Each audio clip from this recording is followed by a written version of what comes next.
You as a Bond villain with Daniel Craig as James Bond would have been like, no chance in a million years. No, never. Just no chance. Well, I think there's no chance for. First of all, I don't think there's any chance that they would cast me because they cast people who seem to have just won an Oscar and they are measurably bigger stars than me. So Rami Malek just won an Oscar, and Javier Bardem had just won an Oscar. Was that wonderful? I can't remember his name. The Tarantino actor, the Austrian actor. I can't believe I can't remember his name. He's a wonderful actor. Christoph Waltz. So there's that. He'll come. Christoph Waltz. So, of course. Yeah. Anyway, so there's that. And so I probably just wouldn't be considered. Let's not pretend I'm in the conversation. But secondly, Daniel and I played lovers. We had explicit sex every night for a year. Yeah. And I don't think that's the kind of publicity that Bob Broccoli and the rest of the Bond, Mike Wilson, the other Bond people will be looking for to publicize the new Bond villain, that Bond and this person had been biblically intimate many times in front of an audience. Bond. James Bond. Cannonball! We love this all day. Did you rub my lamp? 1,000 generations living in now. Here we go.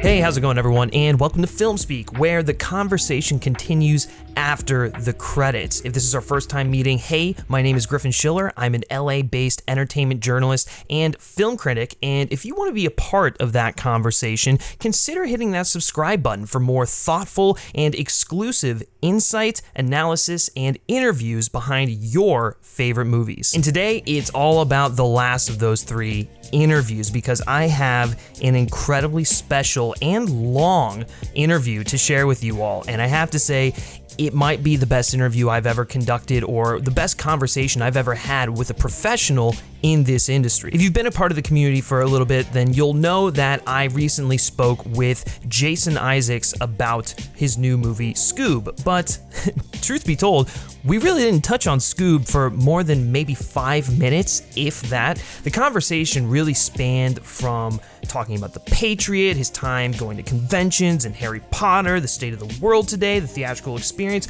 a whole bunch of stuff. And it was one of the most genuine, down-to-earth, and real conversations I think I've just ever had, and I'm very privileged and excited to be able to share it all with you, and just happy that something like this was able to happen. For those of you who are unaware, Jason Isaacs is the genius behind Lucius Malfoy in the Harry Potter films. He played Colonel William Tavington in The Patriot. He's been on a bunch of TV shows from The OA to Brotherhood to that NBC short-lived show Awake, which I highly recommend checking out if you've never seen. It's only one season, about like 10 to 13 episodes, and it was way ahead of its time. And of course, that's not even scratching the surface. He's voiced characters in Avatar: The Last Airbender. Obviously, he played Dick Dastardly in the new Scooby-Doo movie, Scoob. He's voiced characters in video games such as the Hitman series, and so much more. Jason Isaacs is one of the most versatile and underappreciated actors in the business, and through this conversation, I hope you all just get to know him as a really great guy, a genuine, down-to-earth person who loves performing, but doesn't take it too seriously. One of the things that I kind of found out during this conversation is that, he is very privileged and honored to be doing what he does for a living, but he spends a lot of his time amplifying the voices of those who are performing real public service, and it's something admirable. He shares a personal anecdote that really hammers that message home, and it just, it made me respect him more as a person, and so I hope you all feel the same way. But without further ado, let's get into this thing, because this is a beast of a conversation, but I promise you, it flies by. It was an absolute blast, and I have to thank Jason's publicist and Jason for giving me the amount of time that I got with this conversation. It was a true privilege, and so without further ado, here is my conversation with Jason Isaacs. You're traditionally very vocal on social media, but you've been using this time period to do like a lot of work for charity. So you had like Tom Felton on, like an Instagram Q&A thing, and then you also did a TikTok Q&A. So just wondering if you could talk about that a little bit. Yeah. And I did an Instagram live talk. Basically, I'm not working as an actor, and it's a really shitty time for a lot of people. And the charities that I've been associated with, the British Red Cross and Marie Curie and Great Ormond Street, and whatever, the ones that I've had connections with, like all charities, have no money. Their money's dried up, and their workload has multiplied 100-fold. My wife's delivering food for the local food bank. They used to do 100 deliveries a month, and now they're doing hundreds a day. And, you know, that's just multiply that nationwide or internationally. So the Red Cross that I primarily work with, you know, they're helping people who have no food, no home, no status, no paperwork, no government support, no anything. And they need clothes and, you know, sanitary products and everything. And no one's giving money because, of course, everybody's anxious about money. So people like me, who have any kind of profile, are doing whatever we can to raise money from people who feel they can spare it. So yeah, I did a long chat with Tom Felton for the Red Cross, and then Tom did something on his Instagram Live, and people seem to have an infinite capacity to watch Tom and I talk to each other because we love each other. And then the Red Cross said to me, "Oh, TikTok are matching any donations. Will you do a TikTok?" And I went, "Guys, I'm a middle-aged man. My teenage daughters are on TikTok, dancing all the time. You don't want me to dance, do you?" And they went, "Would you?" I went, "No, I won't. I won't. No one wants to pay to see that kind of thing." They said, "Well, TikTok are doing live chats and people donate while you're talking." And I said, "Like, really? People want to turn up and see me talking on TikTok?" They went, "Louis Capaldi did it. Did great." And I went, "Louis Capaldi, he's a pop star." They went, "Yeah, okay, well, but Rita Ora did it." And I went, "Rita Ora is another pop star. This isn't going well." And I did it Saturday night, and it was, or whatever it was the other day. And it was time. Who knows what time is nowadays? But I did it, and it was great, and people were lovely, and the TikTok were very helpful. But one of the things that was awkward is people like you to say their name. Of course, they can interact with you, and one of the nice things about the internet is you can talk to fans. And they said, TikTok and the Red Cross, they went, shout out people's names and thank them for donating. But the names were going off the screen like, and I couldn't keep up with it. So I feel like I let everyone down. So if anybody watches this, who was one of those people on TikTok, I didn't mean to ignore you. I've got old eyes, and your name was whizzing by. But I know. If I ever do it again, you know, I'll know what to do. Yeah, right. Well, and you want to take the time to actually tell stories, not just do instant gratification, just this and this, and so it's just with that paired with just the fact that it goes up. Yeah. So, I mean, I couldn't see the comments, and and I really like to read the comments. I don't think they're stored because it's live. I'd like to go back and read them now, but I did at one point. Suddenly, something seared itself into my brain, where someone went, "Oh, I've heard this story 100 times, but I love it. It's a good one." Mm-hmm. It took all the air out of my tires. Yeah. Well, actually, the question something I did want to ask you is what is the? I mean, being involved with Harry Potter, I imagine you get just bombarded with the same question over and over again. So what is the one Harry Potter question that everyone seems to go to when they ask you something? Well, the one that's impossible, the one that I hate, is what was it like being in Harry Potter? Yeah. That was like saying what were the 80s like, or or what's it like being male, or something. I don't know. It's just too big a question. And there was films spread over a decade. It was a billion different things. It's actually like when people ask you what someone's like. What was Alan Rickman like? What's Daniel Radcliffe like? I mean, try and describe yourself in a sentence. Yeah. It's not possible. Yeah. The thing that I like talking about, I guess, well, one of the reasons I like talking as an actor anyway, generally to people one-to-one, not necessarily digitally, is that actors are the new, I don't know, they're not that new, but royalty, celebrity is replaced religion. And when you meet people, when I get to go to conventions in normal times, and maybe hopefully in the future, and you meet people for whom Harry Potter or Star Trek or the OA actually has been of some enormous spiritual value to them. It saved people when they were lonely or dark or depressed or something. And consequently, they place the actors in them on a pedestal. They meet you, and they somehow, you can feel it. They have felt that you have great import, and that you are not just important in their life, but you are more important. And it's my job, I think, to dispel that and make them recognize that they take up as valuable a piece of space on the planet as anybody else. Certainly some idiot who wears makeup and puts on funny voices, but also anybody else they come across. And so, yeah, that's why mostly when they meet me, the Harry Potter fans, and they don't really care about me. What they want is some connection with this incredibly important 10 or 12 years of their life. Yeah. I'm a connection with some huge, pivotal, profound period of their life. And they don't really want to hear stories of what happens behind the curtain or what someone was like or how you feel in a particular scene. They just want to reconnect with what they were like when they were 12 or 15 or 18, and I'm happy to do that. I thought I didn't understand why grown-ups were going around reading children's books. I thought they'd all had a knock on the head or something.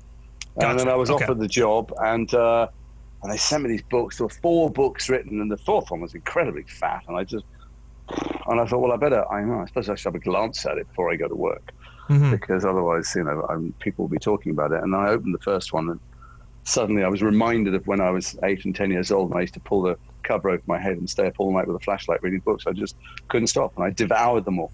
And I think what I became what all of us were in the show. I became a fan, not just of Jo's brilliant writing and the world that she's invented, but the effect it had on people. You couldn't help but feel how powerful it was in the ether, and how it still is all these years later, 20 years after the book, the first book published, I guess. And and you still meet people who were taken by it the first time and whose kids are now as taken by these stories. And it's not so much that it's entertainment, although it is, and distraction and escapism. It's because they find something in that is of enormous use and inspiration, and which has always been the point of stories. I became aware of what an incredible privilege it was, and we all did. Everybody was doing it while we were doing it out of passion. It didn't feel like a job at all. Yeah, no, and I totally, and I think that kind of speaks to your work, just like in general, because you're as much a fan as of a lot of the material. I'm at least I think this is correct. You're as much a fan as like us audience members, because I'm good at doing publicity. Or maybe, there it is. Okay, there it is. No, now I am. Listen, I'm 7 years old, disguised in a decrepit, outer shell. I try and be cynical and worldly, and I find myself bubbling with mad enthusiasm. Some things I've done I love more than others. I try never to do anything that I think is garbage, or putting anything bad out in the world, or even putting anything boring out in the world. And that's sometimes you do jobs for money, but mostly I try and do things where I really like the story, and I like the character, and I like the people. It's hard to find those things. I'm slightly less interested in its effect on you, the viewer, than my experience of making it, which is, I know, slightly selfish, but there you are.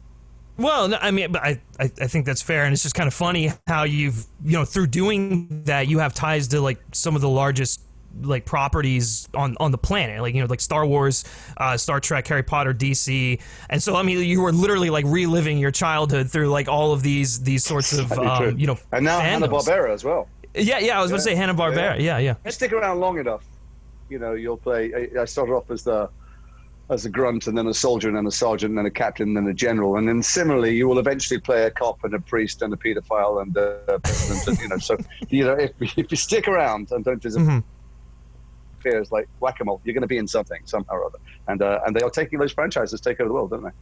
Yeah. Oh no. Yeah, for sure. So I guess because you regularly, and I don't mean to focus the whole conversation on this, but like you've regularly gone to conventions. What was it like doing that for the first time, and then how has the experience sort of evolved over the course of your time doing that? Well, first of all, I went to conventions. I thought, it's going to be Harry Potter, and it wasn't at all. It was, I've been doing this a long time, and conventions are where, those cult things that I've done that all died at the box office have got huge audiences.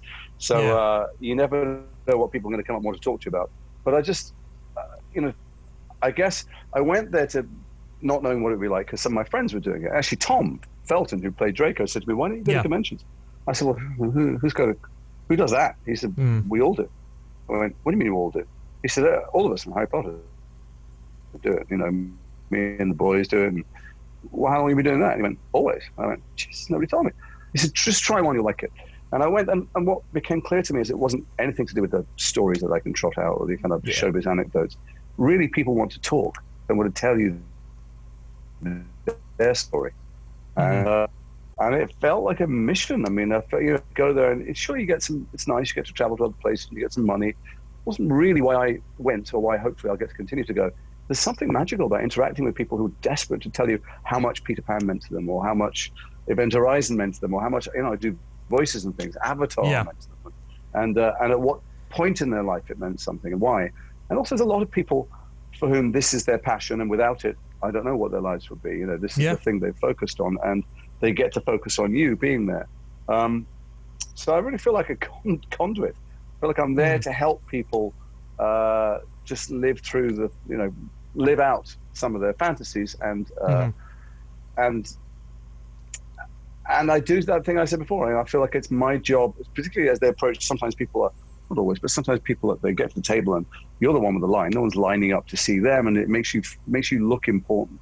Yeah. And I'm just not important. I'm just the idiot who forgets to take the garbage out. I chose to do this odd job, which is like a child showing off, and because of it, sometimes I get attention. But I just don't. I want all of them to walk away from the table thinking, "Well, I had a chat with that guy. He's nice. That was funny, or that was sweet. That was interesting." And he's just some dude.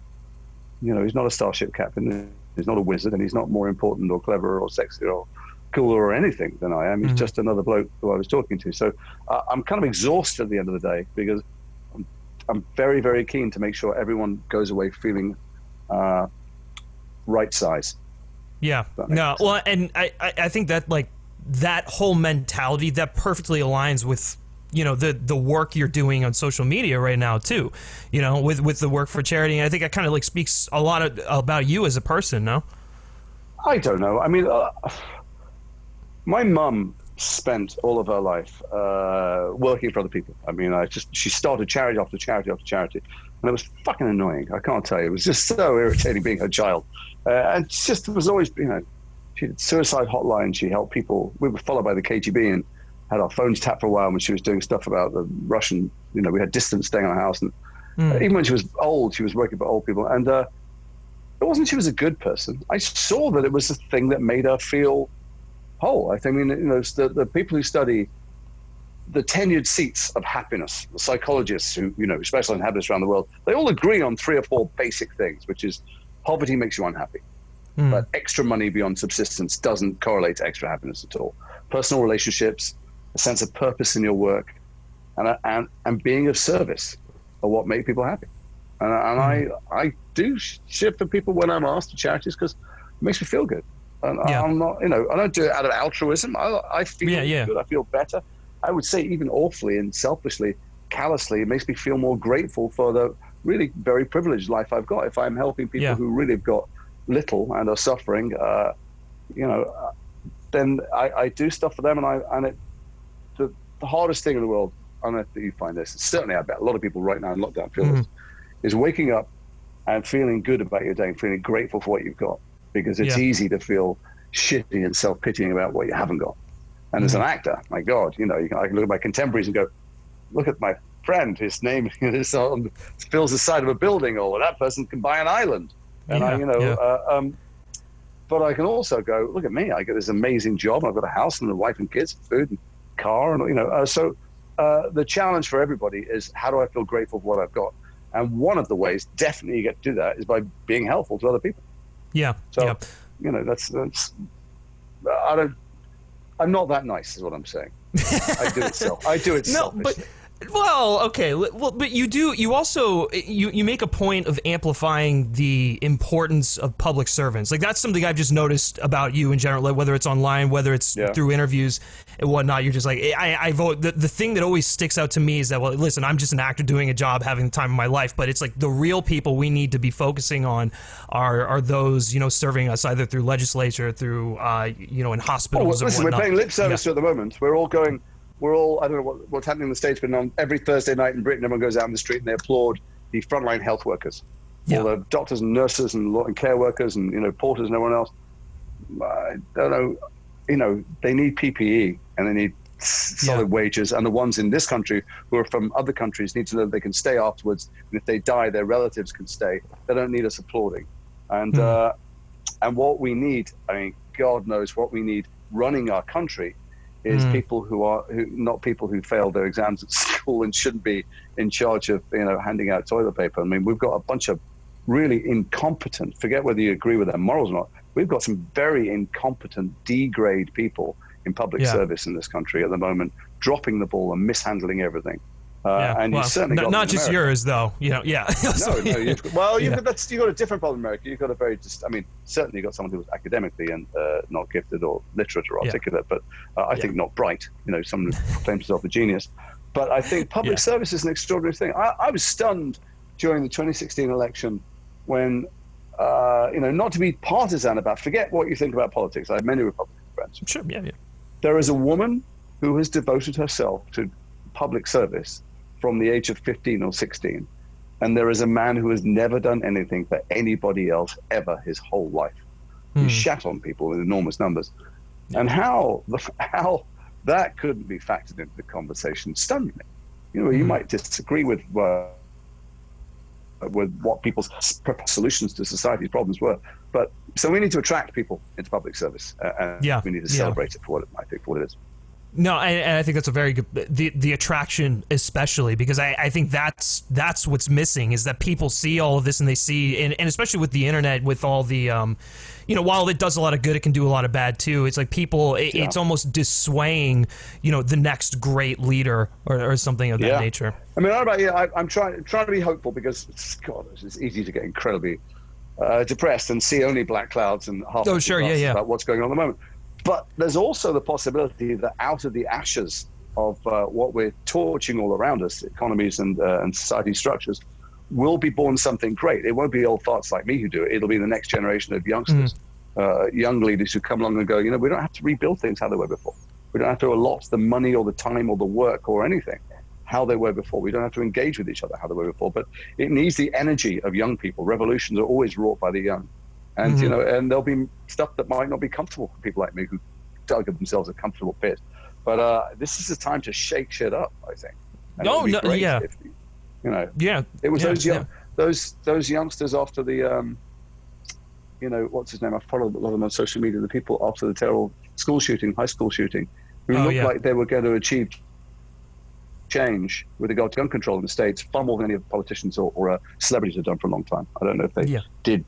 I don't know how much they managed, but they certainly haven't given up yet.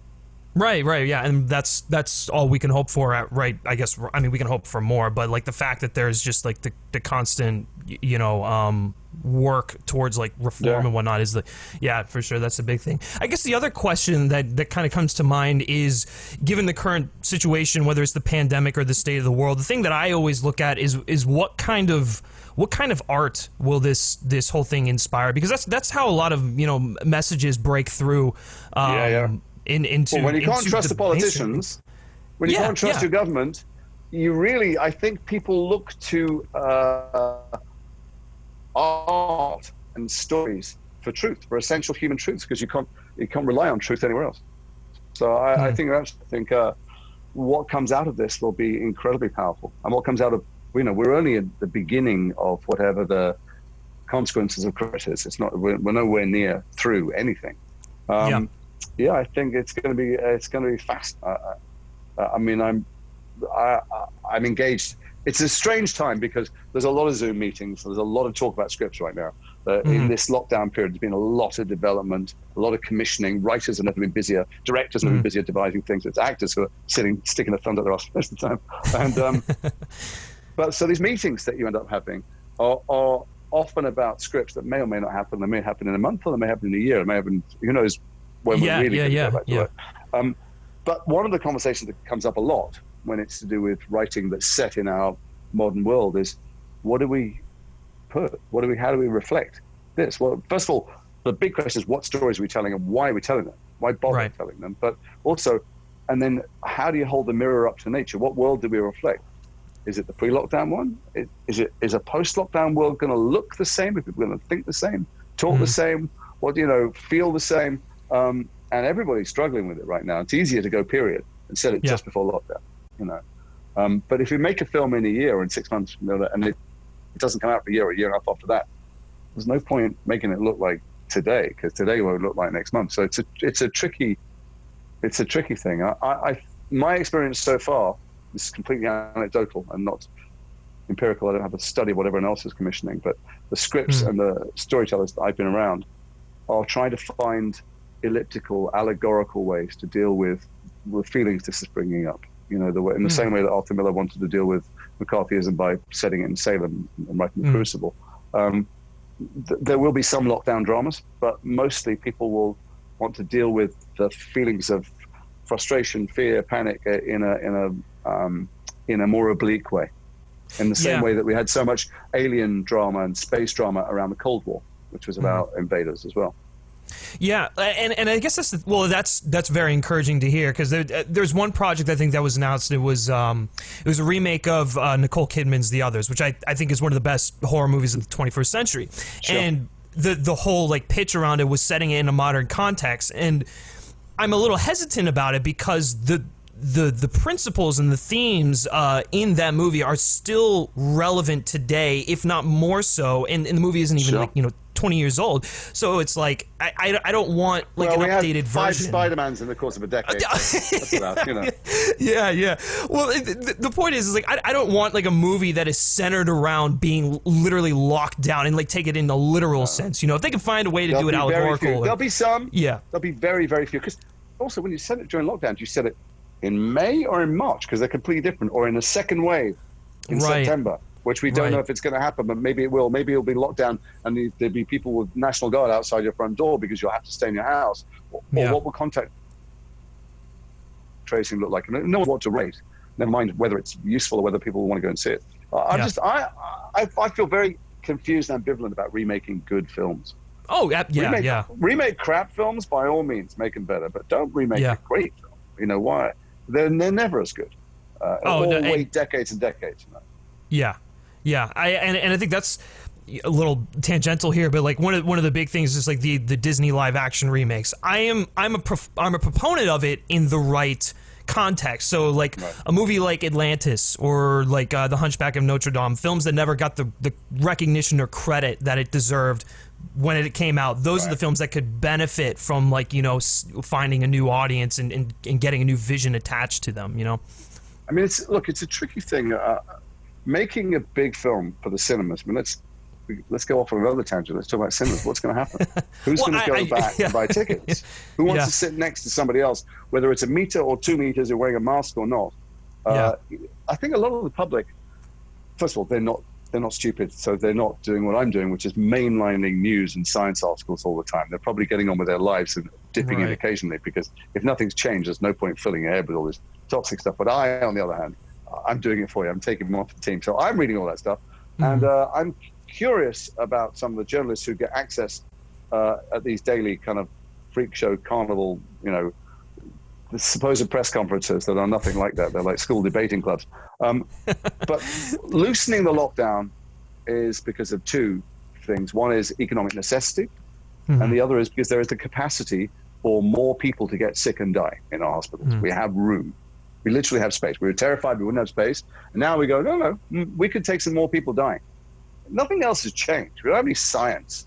There's no remedial therapeutic treatments. Obviously, we're a long way from a vaccine. So, there's no one saying, well, we've had 60 or 70% penetration, so we have herd immunity. So literally, easing the lockdown is just so more people can get sick and die. Why are the journalists not saying, what is your optimum number of people to die per day? Let's have a grown-up conversation. I think we can get to. Can we have 500 days, 1,000 a day? What, But anyway, people around me, I live opposite a park, I can see people not social distancing in any way at all.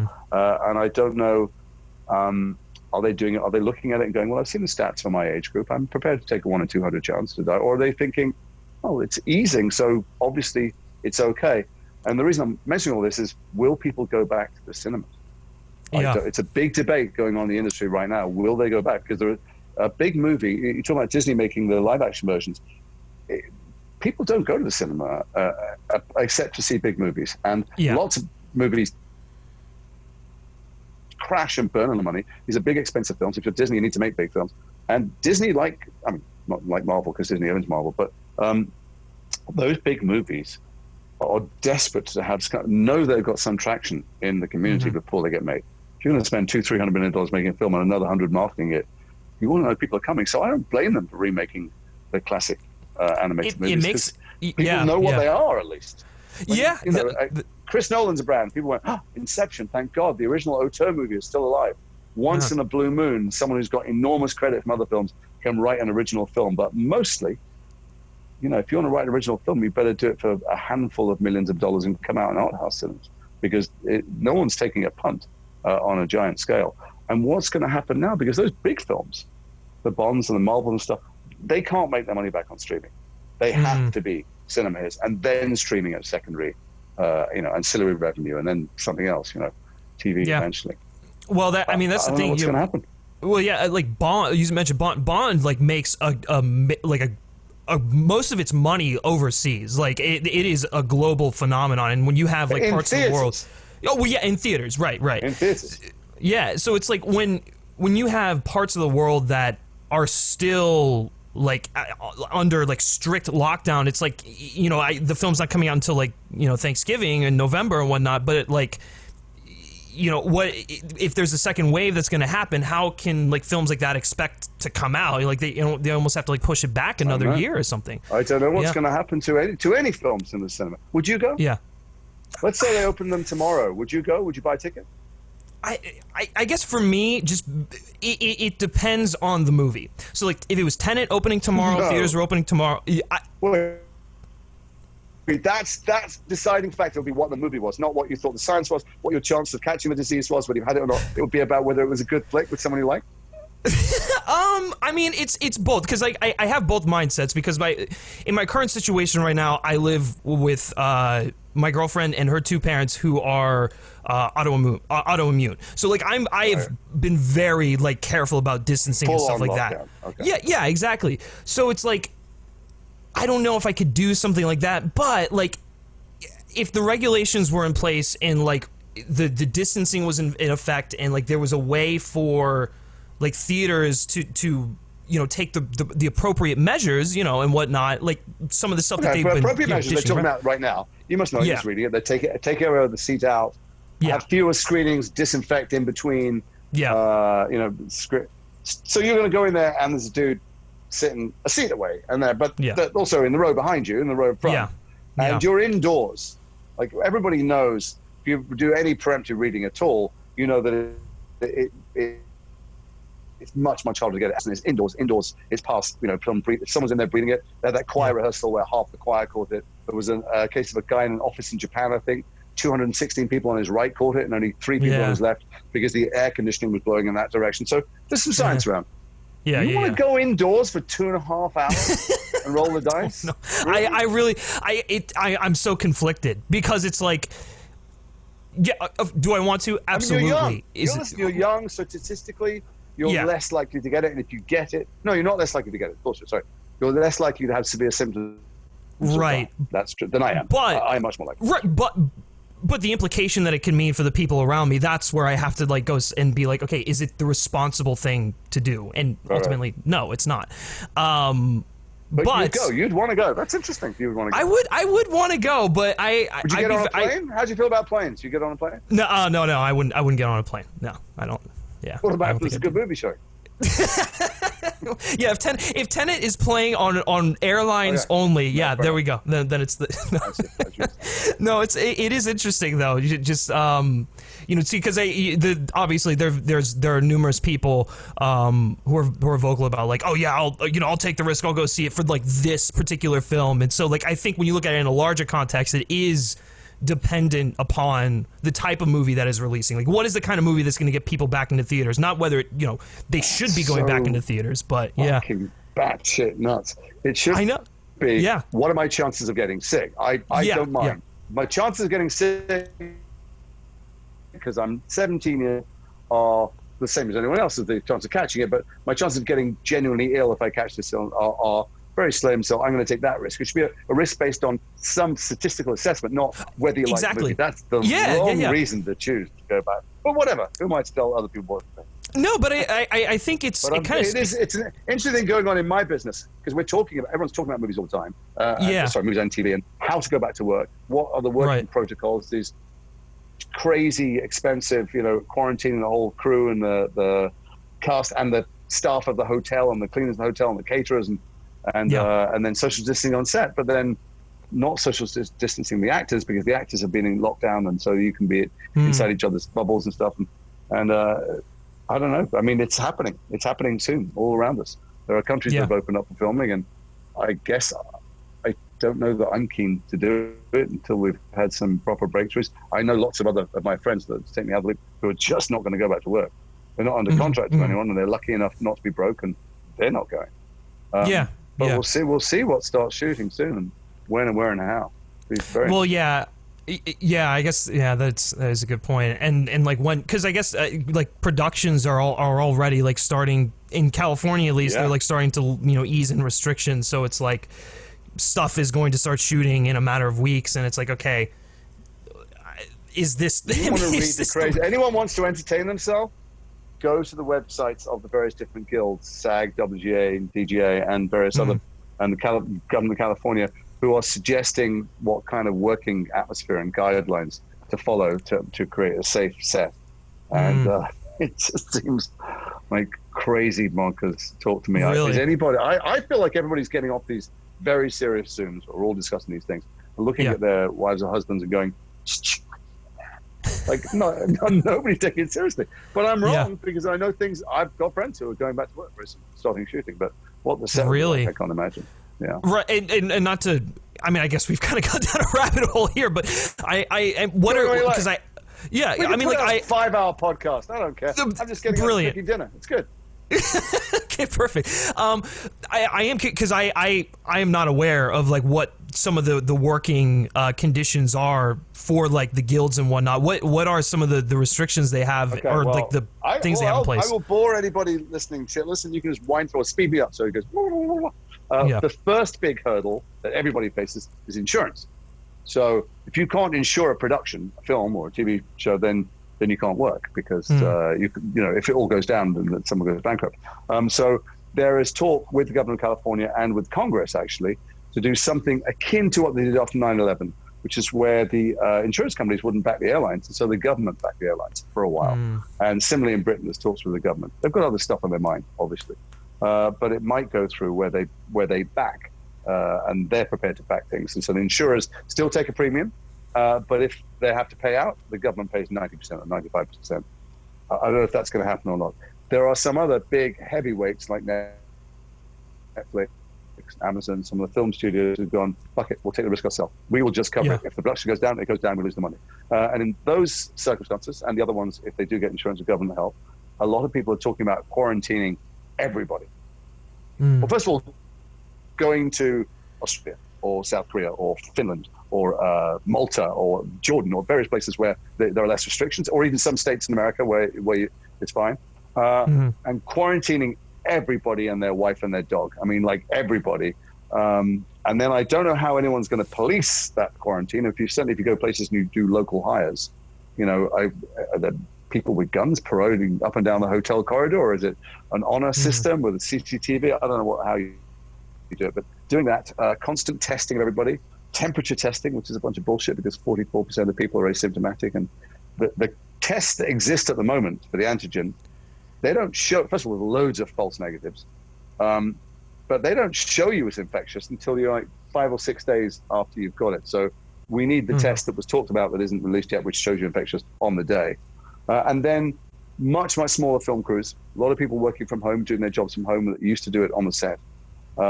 Actors doing their own makeup or quarantining with the makeup people. And then, if everybody quarantines strictly, then you can be inside each other's 2 meter circle. But I haven't seen that said. I've seen it talk about, rewriting and rearranging scripts and using long lenses so that actors can be at a distance from each other and look like they're closer. But I'm presuming if you've quarantined for that length of time, you can do all the, kissing and fighting and dancing and whatever else comes up in scripts. And then, of course, those people who come in to play smaller parts will have to quarantine too. So they've got to build that into the budget and the schedule. And then the locations. How do you make locations safe? Filming is about going to different locations. So trying to come up with projects where you're on one location, or it all takes place in one compound, and then industrial cleaning companies coming in and disinfecting things. It's a fucking nightmare for anybody who has to organize this. My heart goes out to them.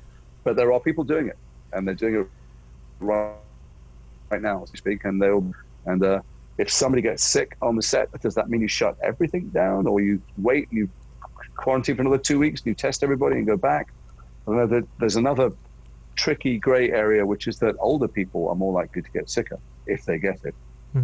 But you can't discriminate against older people when you hire them, and you can't discriminate against people who are ill or have any kind of immuno vulnerability.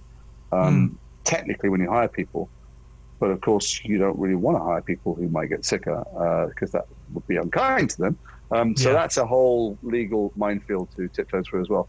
Anyway, that's just a snapshot of where we are at the moment. Yeah. And there's a ton of my friends going through it. A ton of my friends putting productions together, trying to work in those conditions. We'll see. That's I mean, that's just mind blowing to hear, and I mean, I don't know if I'd even want to take part in any of that. I mean, I guess if you need the income, then maybe just drop the iPad. But if you're broke, that's good. And you have to go to work, then you're broke. And you have to go to work. That's just life. But if you're not, wait, I'm going to rearrange you now. This is an attractive look, isn't it? Hold on, wait 1 second. How's that? That's my thumb. Perfect. That is I'm going to come in here. So I don't know what's going to happen, but there's planes involved. A lot of actors don't want to travel. A lot of people just do not want to fly. They have no interest in flying at all. We'll see what happens there as well. Yeah, for sure. Okay, so completely switching gears here. It's really been just like it's been super like interesting to hear your insight in this, just because you're actively involved with like the people making these decisions and having the conversations and whatnot. So it's like super fascinating, I think. I do want to go into obviously. Sorry, there's one other thing. If you want to talk industry, this may have sped up the process by which cinemas die and things go straight to streaming. Yeah, and the streamers who were poised anyway to take over the world may have suddenly got a jump start because they may have just been able to hit the fast forward button, and that's another thing that may happen. What's going to happen to the indie movie business, which is the business that I'm in mostly, or the films that I'm in, and who are we making them for? Will we still get to make them, and who's going to get to see them? That's a big question. I hope that people watching this will support indie movies wherever and however they can. If you pay to join one of those streaming websites that only shows really cool indie movies, we need you. We need you if you want to see grown-up, nuanced stories continue to be told on your screens. Yeah, and I wonder if the future for those films is video on demand, because you have a film like I guess let's go with like Josh Trank's Capone. Like that was super indie, super low budget. Tom Hardy's involved. He's playing Al Capone, and so you're already like, there you go. You've got people who are interested just based off of the premise alone, and then it hits VOD, and I don't know the exact numbers, but I know at least it's charting on like iTunes and stuff like that. And so like that's promising to see, and at least I think the general movie going audience, they usually find indies when they're on streaming, when they're on video on demand and stuff like that. So maybe that part of this is ultimately a good thing. I don't know, what is your take on that? I hope that I hope that people get into the habit of finding and supporting, whether different streaming services will come online that really cater to adults. I don't know, if it's in Netflix, Amazon, Disney Plus, Hulu's bag or mandate to deal with that. I'm not sure that that's their target audience. They seem to be skewing younger to me, or ticking every demographic. I don't know. There's no more magical. There's no better way to be told a story than in a big dark room with hundreds of other people. So obviously there's a far more important reasons that I hope we come up with a vaccine. But before that, there's some kind of therapeutics that allow us to not be so scared of catching this. Because, I don't know, there's something about watching a story with other people about human beings that makes you feel more human and makes you feel connected. And I don't know if you get that in your front room. But if it has to be straight to streaming, I was at that Sundance where Amazon went around very generously. They came and said, look, I hope you all sell your movies. I hope you all go to cinemas, and I hope you all get raging success. For those people who don't sell, want to get an audience, and then they offered a pretty low sum to buy everything that kind of fell through the cracks. And they were treated very badly. There was a huge reaction against them. I wasn't doing anything I didn't think particularly wrong, except offering to buy things that didn't sell. But if everything goes for a bargain basement price, then you'll get bargain basement films. And that doesn't mean you can't get wonderful and beautiful films shot for a low budget, but there's a difference between 2 million and 5 million and 10 million and 20 million, and you can see it on the screen. There's a difference in the range of your imagination as well. Yeah, that's a good point. I almost wonder if the independent market will be limited to hubs like LA, New York, London, stuff like that. If it, I mean, I hope it never comes to that. Theaters? But you mean in cinemas? Yeah. Sorry, for the theatrical. No, I think there's a hunger for them. There's a hunger for those stories. Yeah, and they're well told everywhere, all over the world. But so I don't know that. But theaters are closed down. Actual theaters, not cinemas, are going to close here all over the country because they just can't afford to keep the buildings open. So if there are independent cinemas and chains of cinemas that are not part of AMC or giant groups, I don't know if they're going to come back after this. I don't know. We'll see. Who knows? I mean, those things are not just out of my pay grade, but they're out of my orbit. So I don't know who's making those decisions. I hope that we still get to. I love being in Death of Stalin, Hotel Mumbai. I was thinking the last couple years, and the film. I just did, whatever. Well, I don't know when it's come out, so there's no point in talking about the number of films I've got in the can. But who knows when or where they'll come out. But I loved being in them, and they're not Marvel movies, and they're not Star Wars movies, and they're films for sophisticated adult audiences. And I hope I get to keep making them because it's fun for me, and that's the stuff I love watching. Well, and those are the kind of movies that we need. Those are the kind of movies that breed new filmmakers and get new voices and artists out there. So I completely agree. I hope the theaters are able to survive for that reason. Yeah. Well, it's hard to get attention to get people to go to the cinemas or pick you out of the million thumbnails that you get on Hulu or Disney Plus or Apple TV. And it's hard to get. They have a mass of catalog. They have a massive thing. They send you emails, but in some ways, it's easier to be in the cool magazines and on the cool radio shows and talk shows and be at art house cinemas. You're a little more chance of getting a bit of space to yourself, a corner to yourself, and a kind of limited release. And they do great. I mean, I've done a few things with Netflix. Did the OA with Netflix, and they were great promoting it. But when they promote things, they have something else coming out the next day. It's not their fault, but they're producing so much stuff. And so sometimes it's nice to be away from all that noise. Right. And actually, you bring up the OA. I did have a question for you about that. Me personally, I have not watched the show yet. It's been one of the ones that's on my queue that forever. And moron. I know. How dare I? I am so far from being a snake oil salesman, and I'd far be it me to try and sell you Trump water and Trump steak and all that stuff. But the OA is absolutely fucking brilliant.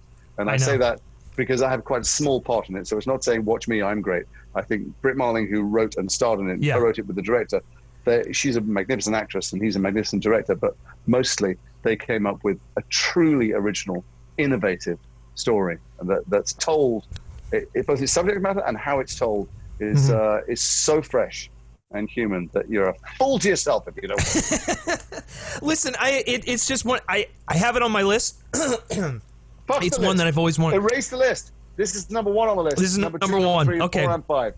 Don't watch anything else. Do you want the OA? Okay, perfect. Well, the reason that I brought it up was because I know that. Go on. No, yes, I know that there was never a third season, and to my knowledge, the story was kind of left hanging. So, what do you think has to happen in order for a proper conclusion to happen for that series? There won't be one. Well, first of all, they did this extraordinary thing that never happens.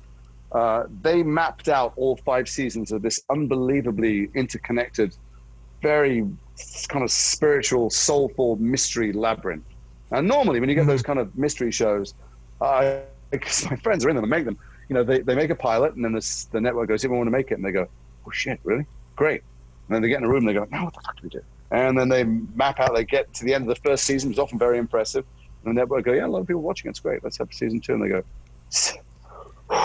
"Season 2, okay, great." And then they get in a room and they take a lot of drugs or drink or panic or go sober or something and get their friends in, and they eke their way through and they wing it. They're winging through these mystery things. That was not what Zal and Britt did with the OA. It's all so beautifully intertextured that there are echoes of things in language and movement and places all the way through. So when we were told we weren't making a third season, we were all completely heartbroken. By the way, those 2 seasons by themselves are a towering achievement and worth watching. But they're not going to boulderize it by doing like a movie version to end it or a TV. Like it needed the full 5 seasons of what they had, and I know what they had planned, and it was mind-blowingly good. But the thing is, the 2 that they made are mind-blowingly good. All right, it's enough. I sound disgusting, but I do mean it. No, I think that's fair. Well, and it's for someone who's in something to rant about something, saying it's so great, and obviously I'm inside the tent. I adore them and the other people, and I've been around a long time and done a lot of stuff. Yeah, hundreds of films and TV shows, and some of them are good, some of them great, some of them are crap. It's so rare that I come across anything that wakes me up and makes me go, this is fresh and different and new. I have a new experience for me, and relights a pilot light, a kind of passion that had gone out, or often is down to the pilot light, at least for years at a time. I just thought they were stunning. Yeah, well, it's funny you bring that up, because I think the other show, the one that I always go back to, and it's one that I have recommended to so many people, whether or not it got a second season or not, is Awake. I mean, the fact that show never garnered more seasons or more of a following is just, it's tragic. I don't know. It makes sense to me. Bob Greenblatt, who's now head of all of NBC Universal, I think he's got some very, very high-ranking exec job. He's a really creative guy. I really like him. He used to run Showtime when I was there doing Brotherhood. And there was a year when I came out of contract from Harry Potter, and I got offered some TV pilots. And there's a weird thing that happens when you're suddenly in fashion, and particularly if you say no, because I live in England, I didn't want to move to America, and I didn't particularly fancy being the guy with the gun. So I said, thanks very much, no, to one. And that got around, so suddenly there was a second one, the third one, and there was a brief moment where I had this flurry of kind of head-spinning popularity in the TV pilot world. I was offered tons of them, and I said, no to them all. I had no interest in doing them. I didn't particularly want to do an American TV series. I'm not after getting rich. I just don't want to be poor, and it just wasn't the thing that I wanted to do. And Bob and NBC had offered me some, and I said no. And he wrote to me because he runs a network, so he obviously can get anyone to email, but he had it anyway. And he wrote, he said, look, I got this pilot. I don't know if I'm going to pick it up into a series. It's mad. I can't see how it could ever make a long-running series. I just love it. And I don't know. You don't want to do the other things. I can't recommend this by saying it's going to be a big hit, but it's my favorite thing. What do you think? Well, of course, I couldn't wait to open the file and read it, and I agree with you. I thought it was an incredibly original, beautiful premise, and it was brilliantly executed. It's a cable show. He just had big, brave, creative balls, and he put it on network. It's a cable show. It had a very devoted following. It won a Peabody Award, a bunch of stuff. The people who watched it loved it. It's still around. People watch it, and it's not the broadest common denominator. It's not for everybody. It's for people who really want to focus on something that's intense and emotional and cryptic. And by the way, it was exhausting to do. So I like a good gag.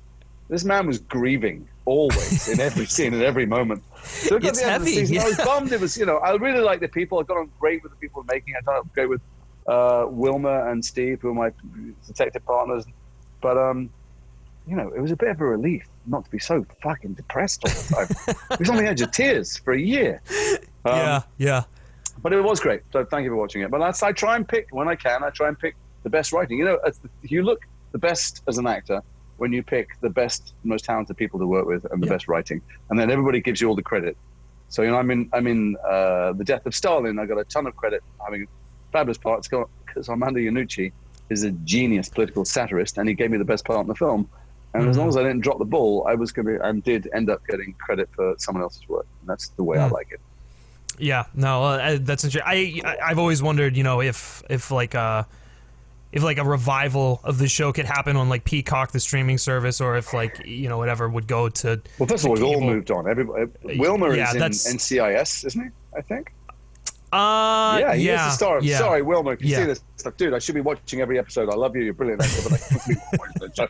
But anyway, I think he is the star of that show, and everyone's old. And what am I saying? Dylan Minnette, who played my son in it, is the star of 13 Reasons. I was about to say, yeah. But always going to be a rock star at that point. He was 15, I think. We went together. I went to see him on Universal City Walk with his band, and the acoustic, it broke down for a while, and he entertained the crowd. And I thought, and he was so just charismatic and sexy and cool, and he was 15, and he had the crowd eating out the palm of his hand. I thought, that kid's going to work. And sure enough, he's fantastic in the show. Oh, brilliant. No, he's been, you can't go back. You can't go back and do these things. No, we can't go back and do the OA. Can't go back and do Awake. Brotherhood was another one that had a huge audience and has built its audience since. These things have their time, and then you move on. I was in a film called Hotel Mumbai, a brilliant film by Anthony Maris about the siege in the hotel in Mumbai in 2008.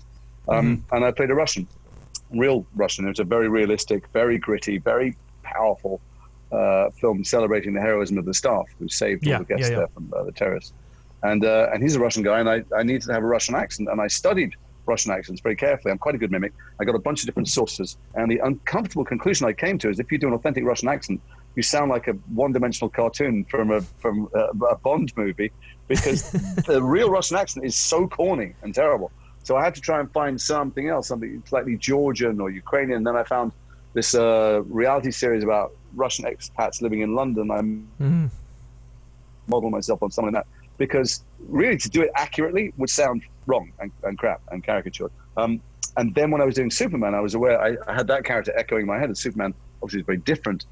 Superman, he's still in Superman Under the Red Sun, this genius Mark Miller comic that was made into a feature. He's still the Superman. He landed in Soviet Russia and became Stalin's ally until he sees through his ways and stuff. And but he's still a man who has super ethics. He's still the most moral being there is on the planet. He's still the greatest, goodest, kindest, nicest person. But he has to have a Russian accent. And I'm aware that any Cold War story with a Russian accent brings with it a bunch of baggage. So you just have to try and find a way to be completely benign, but very strong also in a slightly Soviet way. And there's a whole bunch of different tripwires where you don't want to sound, you wanted to have people listen and think that is a virtuous person who is endorsing the Gulag. And so that was the thing. But it's funny, you asked me if I get confused between, doing Lex Luthor and Superman. I did a film with Peter Pan years ago, and I played Captain Hook and Mr. Darling, Wendy's father, as has always traditionally been the case. And journalists, one of the favorite things for them to ask was it's difficult to separate it in two parts. And I go, well, on one day I'm playing Mr. Darling, and then another day I've got a wig on and pirate's costume playing Captain Hook. It would be difficult if you were jumping between the two like a Danny Kaye routine.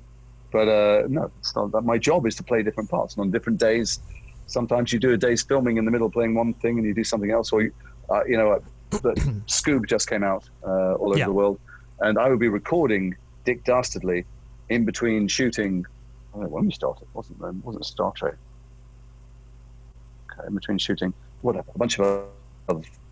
It's my job. I pretend to be different people. That's what I do for a living. It's like asking someone who cooks. How do you cook a steak one day and a fish the next? In the pan.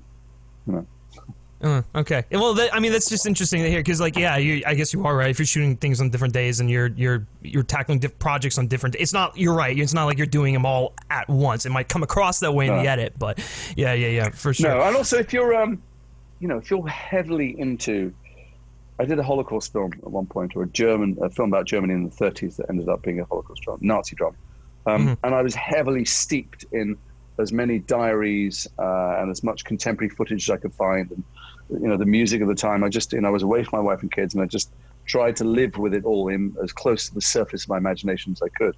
I think if I'd had to have a day where I suddenly went to ADR, do some voice recording for, a Pixar movie or something, it might have been difficult to get my head out of the zone. But most things are not that taxing. What you just have to do, it's a bit like when you're young, you try really hard at acting, you concentrate really hard, you focus really hard. And everything in life to me is a tennis analogy. I'm a big tennis player, not good, but big and obsessive and passionate. And the more I play, the more I learn to relax, and of course I play better. The stiffer you hold the racket, the more you want it, the more exhausted you are within 5 minutes. And you watch any great athlete, not that I'm a great athlete, you watch it and it's a flow. And the same is true of acting. This is why if you visit a set, you'll often see actors fucking around and you think, what a bunch of kids.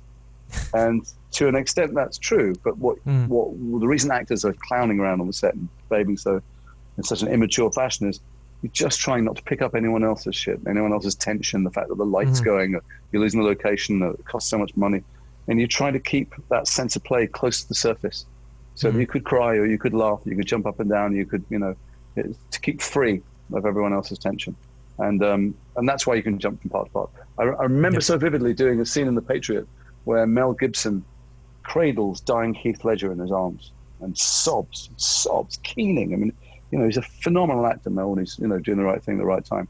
And he'll be standing there smoking a cigarette, telling the filthiest stories. I mean, jaw-dropping, hair-curling, completely inappropriate jokes. And they go, we're ready, go, hold that. And then he'd run in front of the cameras, and the camera would come down, and 10,000 people would come over, and he'd grab Heath, and he would burst out, and he would rip his soul out. They come out and go, so anyway, the doctor says to the guy, and it's not, and it isn't that he's pretending, but that's what the mistake I had. It isn't that, so he goes off and does a funny voice, or he does, he goes, oh, I'll be the butch guy who's fighting the war.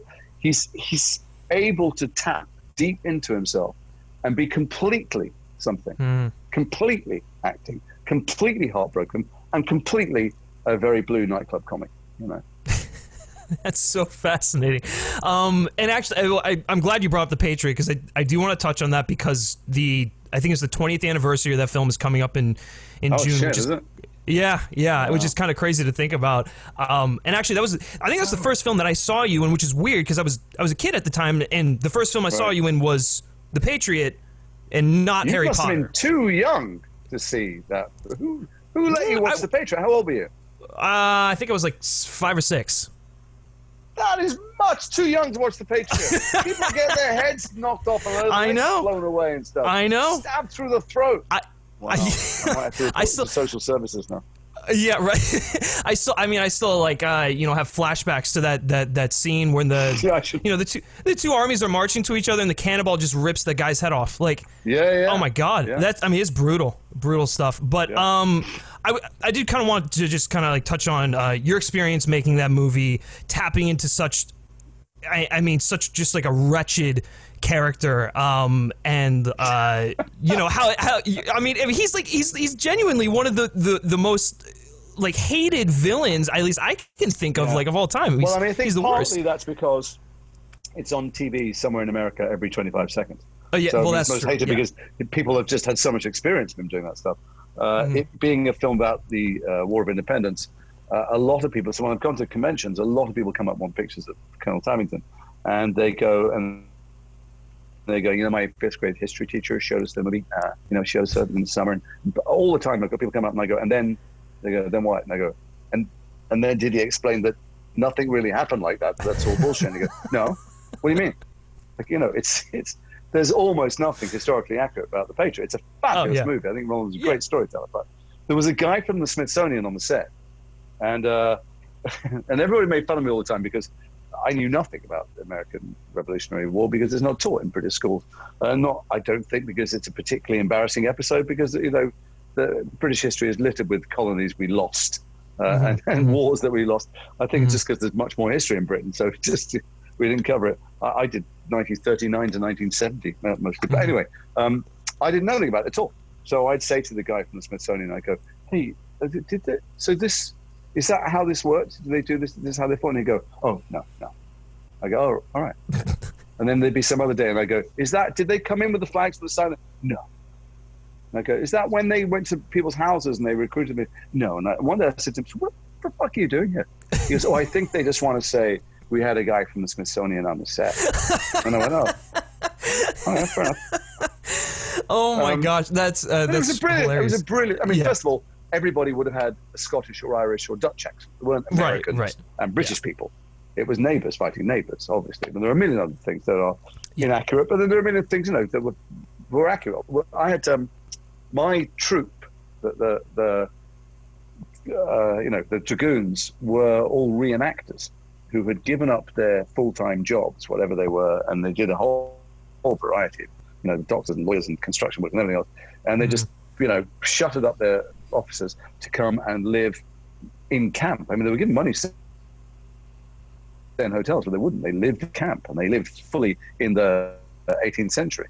They couldn't make their costumes because they weren't allowed to. They wanted to, but they were shoeing their horses and, polishing their guns and all this stuff. And then I'd see them out sometimes at like Outback Steakhouse, and they'd line up and salute me, Colonel, and I'd go, guys, we're in Outback Steakhouse.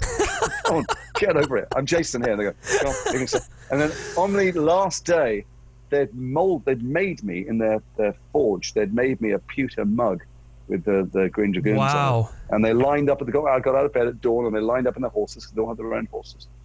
And they lined up, and I kind of did a little corridor, and they saluted me, and they gave me this thing. It was incredibly moving. Wow, it was beautiful.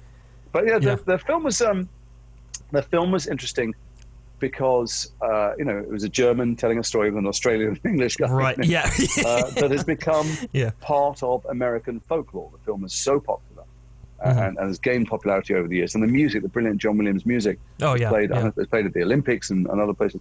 And it just has these iconic moments, and it just teaches you how much of history is taught us by the movies, and people who don't otherwise study the real history end up thinking that's what happened. So the story of Vietnam was told by the Vietnam War movies, many of which are completely inaccurate. The Deer Hunter, nothing like that ever happened. But you'd be hard pressed to find everyone who knew that. And this is the official story of the American Revolution, and I'm lucky to be in it. But you say that he was a monster and a terribly evil guy. So that's what you said originally. He's loosely based on a real guy called Tarleton, who was seven times MP, 7 times member of Parliament for where I come from Liverpool, oddly. And he's got a big, he's got paintings in the local gallery and everything. And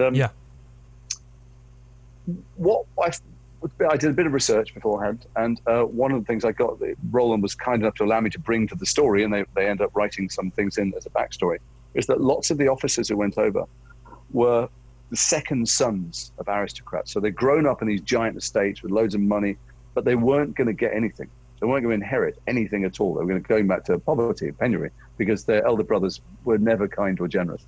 And so only if they won territory, this is the soldiers who came from England. Most of the people fighting were fighting their neighbors, but the ones who came over from England, they were fighting for their future. So they'd carry a map, and if they conquered somewhere, they'd mark it down. They'd go, "Oh, that will be my land. I'll have that land." So there was that, and then there was this other thing that became apparent to me. And I played lots of soldiers beforehand and since, and been lucky enough to know lots of soldiers. But you can't you can't kill people if you're thinking them as human. You can't kill them if you're thinking them as fathers and brothers and sons and mothers and daughters. In order to kill people, you have to switch that off. You won't do a very good job, and you won't do a very good job in war if you're trying to minimize casualties. And it's like that John Wayne notion of having a fight just till the guy goes down with a good right hook, and then you stand up and shake hands and have a beer. That's not the way the fights I see go down. That's not the way war goes down. So yes, he's a monster, and he's cruel, and he's kind of enjoying it. And like most bullies, he's a coward. But he wants to win, and we send people abroad in our names to win conflicts, and we don't want to know too much about what they do when they get there, because there's only really one way to win most of these things. I had, it was finger licking good. He was scenery chewing, awful person, but I believed him. We came up with a backstory that we didn't make him a second son. We made him a son whose father had gambled away the entire family fortune. That made him very bitter. So there was a reason for him to be bitter. And the other thing was interesting while we were making it is Mel had directed Braveheart, obviously, and he was constantly trying to encourage me to direct, not Battle, but you should direct your own thing. It's great, all actors should. You're smart, and you'd like it. And so when the stunt guys came to us very early on and said, "Can we show you the fight that you guys can start rehearsing that will end the movie?" Because you need to rehearse it for months. It's a complicated fight. They showed us this fight in which they go, "I'll be you, Jason, and Tony will be Mel." And they have a fight, and I would, nick him on the arm, and then he'd headbutt me, and then I'd just miss him on the leg, and then he'd stab me in the chest, and then I'd, he'd duck under a thing, and then he'd chop my arm off. And we did this fight, and Mel goes, "Go on, you do it." And I go, "What?" Because you tell them what's wrong with it. And I said, "No, don't you do it. Like, I'm nobody. You're a big giant movie star." He said, "No, you do it. Gotta get used to it." So I said, "Well, guys, here's the thing. I have to win the fight." And they went, "What?" I said, "Well, I have to be as close to winning the fight as it's possible to get, so the audience think Mel's going to lose. That's the only way the fight is interesting. And then right at the end, he's going to do something spurred by the memory of his dead son, an echo of the kind of playing possum thing. But right up to that point, I'm a better fighter than him. I'm a colonel in the British Army, and I'm a better swordsman than him, and I'm a better fighter than him, and I got to cut him to ribbons." And I'm like, and I go, "Yeah, I know. He's Mel Gibson. I get it. The audience want to see Mel Gibson win. He will win, but we're going to make them think he's going to lose." So they went away, and a month later they came back with a whole new fight. They showed it to us, and they went, "So you're going to stab Mel in the arm, and then you headbutt him, and then he cuts you through the hamstrings, and he gets you in the neck, and he gets you in the throat and the chest, and then he cuts your ear off and goes around." And I went, "No, you're not. You're not getting it. I win the fight, the whole fight." And it took some time, and Mel jumping in going, "Guys, everybody knows I'm going to win. So that's why we have to make it look like I'm going to lose." But he's a great storyteller. He wasn't directing. He was very happy to defer to Roland, who's a brilliant director. But when it came to details, he was like, he just understands story and how to fuck with an audience and manipulate their expectations really well. Yeah.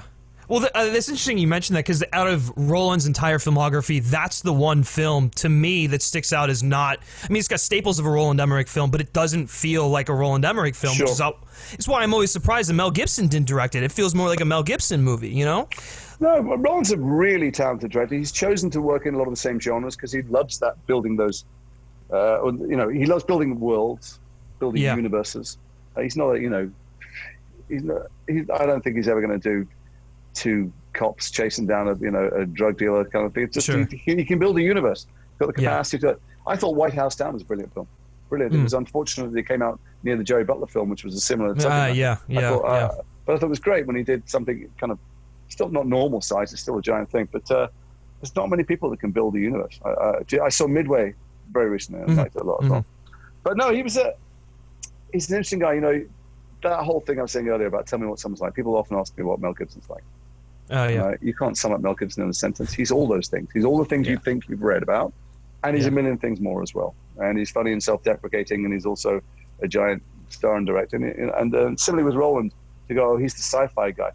He's one of the best read people I've ever met. He devours non-fiction books, one a day. When he did The Day After Tomorrow, his house was full, because we used to be very friendly. I used to go and stay with him for our kids and the family. I would stay with him when I went to Hollywood. His house was full of books on the coming global superstorm and climate change and everything else. And he knew the science of it. And then in the movie, he made this wave come in a day. And the real scientists went, well, that's just ridiculous. That's just not going to happen like that. But he also knows how to tell a movie and how to tell a story in a way that works. And when I read the script, before he made it, I can't remember, I said, wait, the story is that Dennis Quaid says to Jake Gyllenhaal, you just wait, stay alive, and I'll come and find you? That's the story? He goes, yeah. And I go, what the fuck's he going to do when he gets there? Reverse this giant thing? Or he's just going to stay, I'm going to get it. Don't worry, son, I'll take care of this global storm. It's not the point, it's a quest. And then I saw the movie, and he was absolutely right. It works as a quest. Yeah. Because he had reinvented it for a kind of global palette, climate change then got on the syllabus at lots of schools, and Gorbachev used it as part of his green initiative, used the movie and Roland and his contacts, and it changed the way it was taught, and it was used in various different capacities to teach. So Roland's not what people think he is my point. He's capable of directing anything. He just chooses to do those giant world-building movies because there's very few people that can, and he loves it. If you don't love it, there's no point in doing it. You watch movies, there's a common received wisdom, but the most important thing, and is the human beings at the heart of it. And Scorsese, for instance, famously doesn't give a fuck about bloopers. There are blooper reels all over the internet, and here in Thelma Schoonmaker's editor, they're like, we don't care about whether a boom comes in or someone's smoking a cigarette and you cut back and it's a glass of beer instead. We cut for performance, and and that's true. Taxi driver, boom comes in, he gets in the car, he's got the haircut, gets out of the car, he doesn't have the haircut, and it doesn't matter. But it's also true that when you're getting a story right, if you've also sneaked under the radar, the audience isn't paying attention to, but they are enormously affected by the aesthetic of things. And Roland has an extraordinary eye, just like, I did Black Hawk Down with Ridley. Ridley is an artist. Yeah. Ridley would draw every frame. And if you compare, then there are exhibitions that I've seen. There's an exhibition at the South Bank of his alien stuff, that the final frames of the movies look exactly like the very first drawings that he did. And if you ask him the question on set, he's got a sketch pad. He will sketch you an answer that most people would give with words. And yes, it's true that the characters and the story and their dilemma is the most important thing. But when there's an amazing aesthetic, it can't help but seep through your consciousness and affect you in other ways than the bits where you engage with the story. So Event Horizon that I was in, which was a space horror film. Yeah. The design of the ship, has such an enormous part to play in why that film is still popular 25 years on. There's something about that cathedral. You feel it. And we felt it walking on the set. You just know something special happened in the design here. You just knew it. And Roland has that. I remember one day on the Patriot, I burned down a church. And I burnt it down. I burnt it down, wasn't I? I gave the order, Airbender. Yeah. And we're standing watching. It was, although CGI was around in those days, it was post Jurassic Park, I think. Most things were done for real, and we would shoot at magic hour every day, at dawn and at dusk. and they burnt down this church, and there was a purple landscape behind it, and the church was orange. And, you know, it's a huge construction they built there. And it finished, and he went, yeah, I think we do it again tomorrow. And I went, what? He goes, yeah, let's do that again tomorrow. And they rebuilt the thing the next day, because he knew there was something he could do with the camera or the angles or something he could do it better. It could be better. And it was better. Wow. That's crazy. You have to burn just a whole down. Yeah, that's nuts. Well, actually, before we move away, very, very quickly, what's more historically inaccurate, The Patriot or Braveheart? Oh, they're both phenomenal movies. Don't anybody ever get your history from movies. That's all I would say. Unless they're Paul Greengrass movies. Paul goes to extreme lengths to make sure things are historically accurate. You can watch Bloody Sunday. You can watch United 93 and know that you're looking at the real soldiers who were there, and you were looking at the real air traffic controllers in 1993. But there's nobody else working in the world of fiction who, not who cares, but who wants to make things as accurate as that. Yeah, no, I completely agree. Like, what is it? Green Zone. Green Zone is another one that is just brilliant. I do kind of want to dive into your work with voice acting, because I think it's really interesting to look at how the landscape of acting just in general has changed. You know, like 20 years ago, there's a very clear divide between like actors and voice actors, and now there's like a lot of crossover, sure. And like you were kind of one of the earlier people to get on board with like crossing over and stuff like that, and so I'm curious, why do you think there's more crossover? I've been part of that, so like why do you think there's more of that crossover? And then for you, what was it that made you interested in voice acting to begin with? Well, I've always loved doing voices. I was very self-conscious when I was younger about how I spoke. I come from Liverpool. You can't really hear that much, even if I put it on strongly. When I was born, but I talk like that till I was a teenager. So all through my childhood, I talked like that, which is a very mild Liverpool accent. And what you need to know about Britain, and you may already know, is that when you open your mouth, people can tell not just where you're from geographically, where you're from socioeconomically.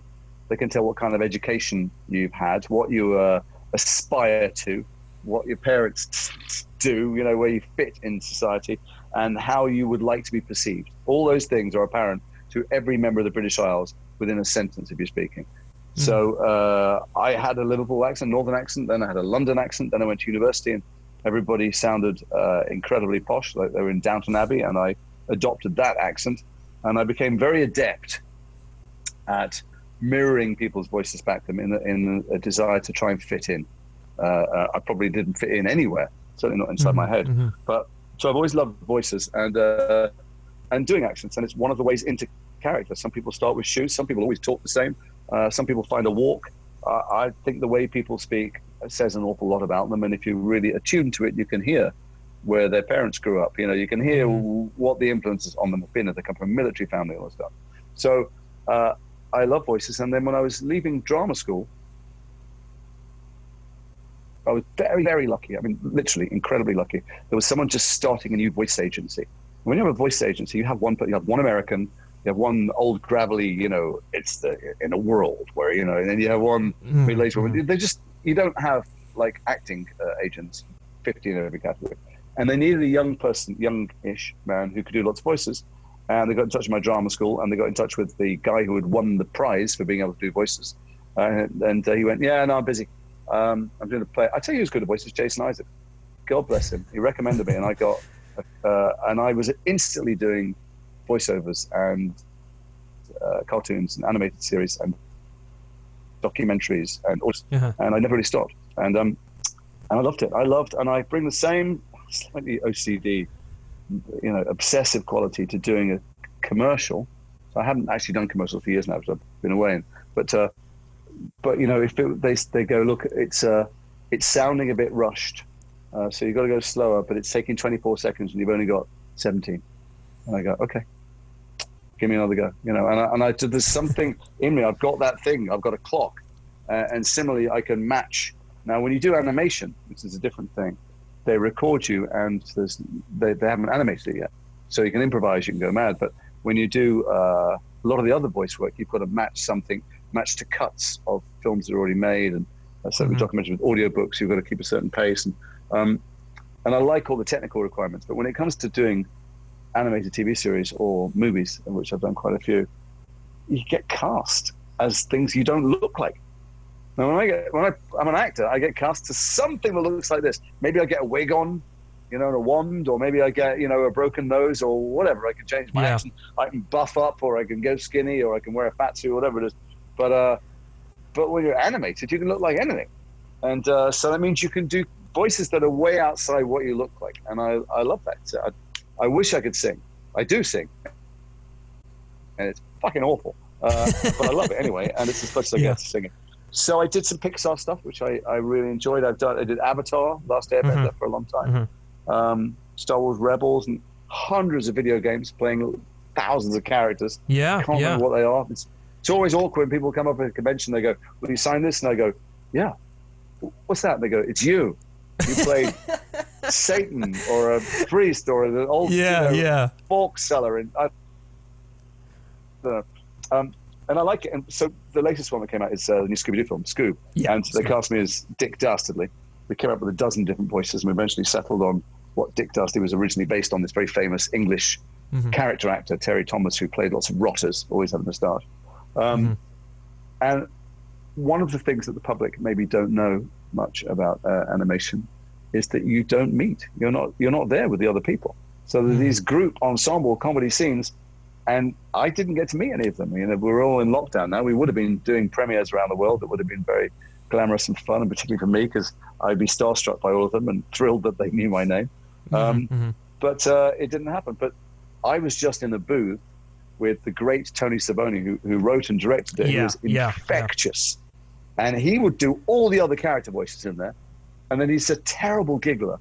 And the job was to try and make him laugh. If I didn't make him laugh, he'd just go further, do something else, do something crazy.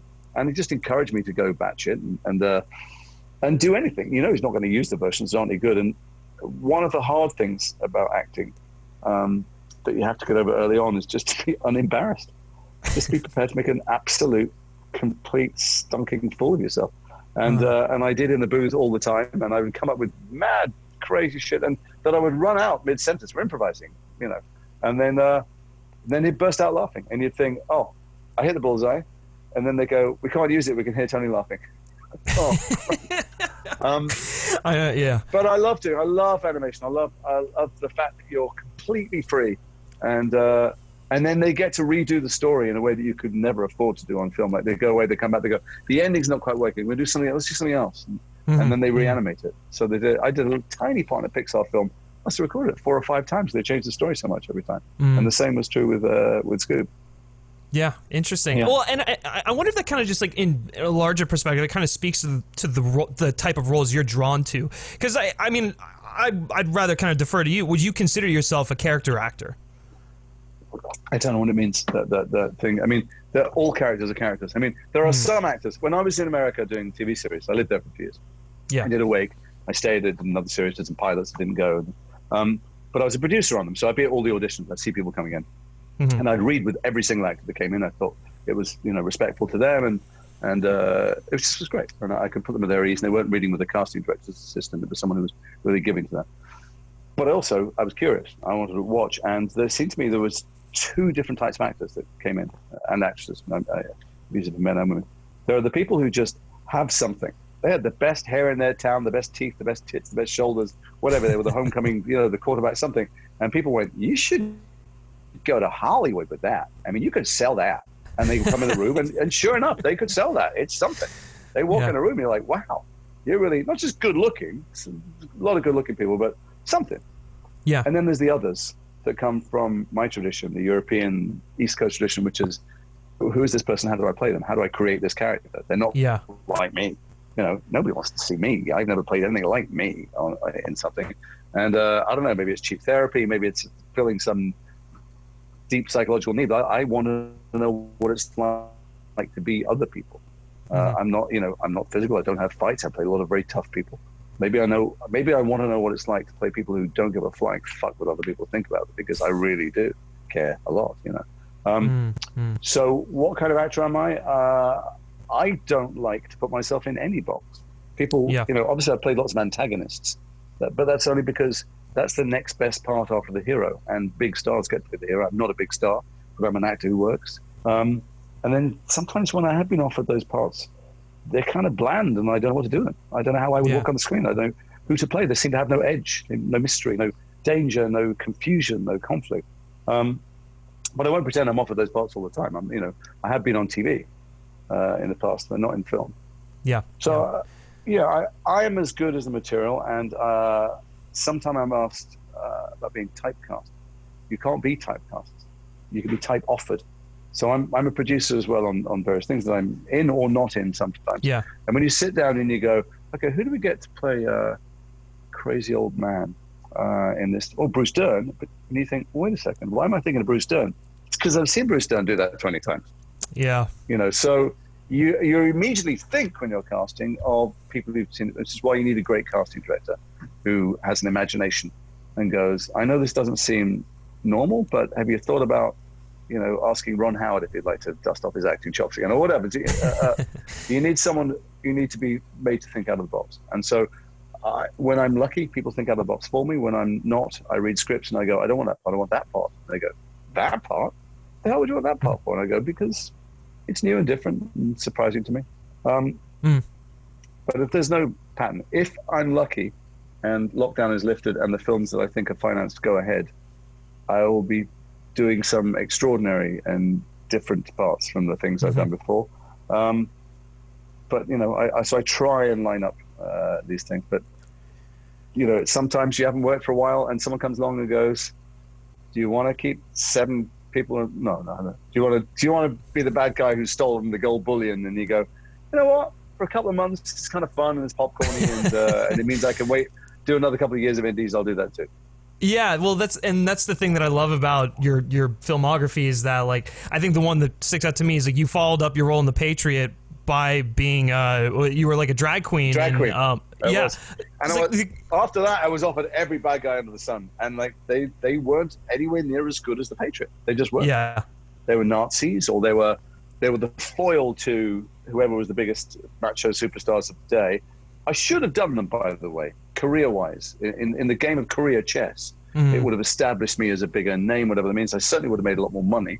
Even to this day, had I done that to kind of, endorse those things. But I didn't want to go off and be, partly, I thought they were stupid. One of the things about villains that Alan Rickman ruined for everyone by being such a genius is he stole Robin Hood, Prince of Thieves, and he stole Die Hard. And then after that, the big stars went, well, fuck him. I'm not having any more of those bad guys coming in being smarter than me. And I was offered these parts, and they were dumb. They were outfoxed by the hero immediately. And they were outfought by the hero halfway through the film. So there's nothing left. There's no tension left. And I didn't do any of them. And I went, not only to play a drag queen, opposite Keanu Reeves, also went and did a play. The agents were like, theater will always be there. The agent, very high-pitched voice, didn't have it. But anyway, and I went to the play, and then I think I did a TV series with them. But I didn't want to just double down and do the same things. I do remember one of the reasons I love The Patriot is there was a moment halfway through where the script said, where Mel Gibson comes up to me and goes, before this war is over, I'm going to kill you. And it said, for the first time we see Tavington flinch, he takes a step backwards. And I said to Roland, all right, to the director, I went, I don't know about that. I said, what do you mean? I mean, we shot it once. I said, no, you see the bad guy step back halfway through the film. The film's over, isn't it? If I'm scared of him, I'm not scared of him. He goes, yeah, you're right. So why? So simply go try something. I said, should I tell Mel? He goes, no, don't tell him. So it's the bit where Mel has gone and rescued. I've got a bunch of them captured, and he's come and pretended he's got a bunch of British people captured, but they're not really. He's got dummies tied up on the hill, and he's leaving my fort. He's surrounded by my soldiers. He's managed to get his son out, all these other people. And he comes up and he goes, before this war is over, I'm going to kill you. And I stepped back and I took my sword out. And I turned it around and offered him the handle. And I said, why wait? And he fucking lost his rag, Mel. I could see it in his eyes. He was furious. And he just darted around it, like he looked over at the director, and then he looked back at me, and he was like frothing at the mouth, and he went, zoom, and he walked and it went off, and the director went, cut. And I ran up to Mel and went, Mel, mate, I'm really sorry. I'm sorry. He told me, I mean, it was my idea, but I should have told him. Right, yeah. I fucking loved it. I loved it. And I went, oh, you were acting? He goes, yeah. And I went, oh, that's okay, good. Thank God for that.